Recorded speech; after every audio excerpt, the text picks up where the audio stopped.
பட்டுவோட அழகுக்கும் அறிவுக்கும் அவன் சொல் பேச்சு கேட்கறதுக்கும் ஒரு முழு பூசணிக்காவை சுத்தி போட்டாலே அவனுக்கு டிஸ்டி கழியாதுங்க. எங்க பார்த்தாலுமே யாரு பார்த்தாலுமே பட்டுக்கு சுத்தி போடுங்க, கண்ணு பட்டிருக்கும், அதனாலதான் இப்ப கூட அவனுக்கு உடம்பு சரியில்லாம போச்சுன்னு நிறைய பேர் சொன்னீங்க. அந்த மாதிரி நம்ம செய்யலனா கூட பட்டுக்கு பாத்தீங்க அப்படின்னா ஒரு கருப்பு கயிறு கட்டலாம் அப்படின்னு நான் கருப்பு கயிறு வாங்கிட்டு வந்திருந்தேன். இந்த பெல்லு அவன் குட்டியா இருக்கும்போது வாங்கினது. சரி, அவனுடைய ஞாபகமா இருக்கட்டும் அப்படின்னு நான் எடுத்து வச்சிருந்தேன். இன்னைக்கு வெறும் கருப்பு கயிறு கட்டுறதுக்கு இந்த மணியை அதில் வச்சு கட்டி விடுவோம், அழகா இருக்கும் அப்படின்னு சொல்லிதான் அதையுமே இதையும் சேர்த்து கட்டலாம் நான் எடுத்துட்டு வந்தேன். அவன்கிட்ட கட்டும் போதே சொன்னேன், அம்மா கட்டி விடுறேன்டா, பிச்சு மட்டும் போட்டுறாதடா அப்படின்னு.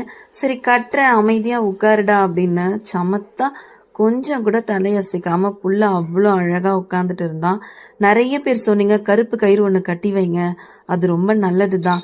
எங்க வீட்டில் இருக்க பெட்ஸ் பாத்தீங்கன்னா பட்டு அளவுக்கு இல்லைன்னா கூட அவன் எங்களுக்கு பெட்ஸ் தான். பட் இருந்தாலும் நாங்க யாரு கண்ணும் படக்கூடாது அப்படிங்கிறதுக்காக ஒரு சின்னதா கயிறு கட்டியிருப்போம். ஆனா பட்டு இந்த அளவுக்கு இருக்கான் அப்படின்னும் போது கண்டிப்பா நீங்க கயிறு கட்டியே ஆகணுங்க, எங்களுக்காக கட்டுங்க, கட்டி அதை ஒரு வீடியோ போடுங்கன்னு சொன்னீங்க.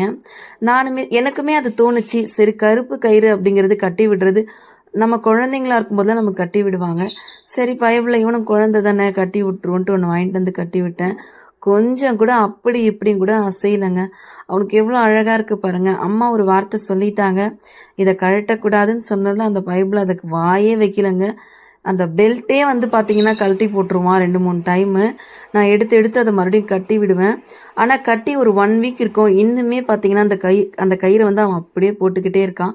சரி ஓகே, லாஸ்டா ஃபைனலா சாதத்துக்கு போடுறது வச்சு அவனுக்கு கொஞ்சம் அப்படி சுத்தி போடுவோம் அப்படின்னு சொல்லி எடுத்து நான் சுத்தி போட்டேன். அவன் எவ்வளவு அழகா கியூட்டா ரியாக்ட் பண்றான்னு பாருங்களேன்.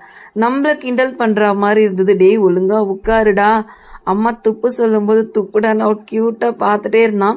நான் சுத்தி விளையாடுறேன் இல்லைங்களா, அந்த மாதிரி நினைச்சுக்கிட்டான். கையை எடுத்துட்டு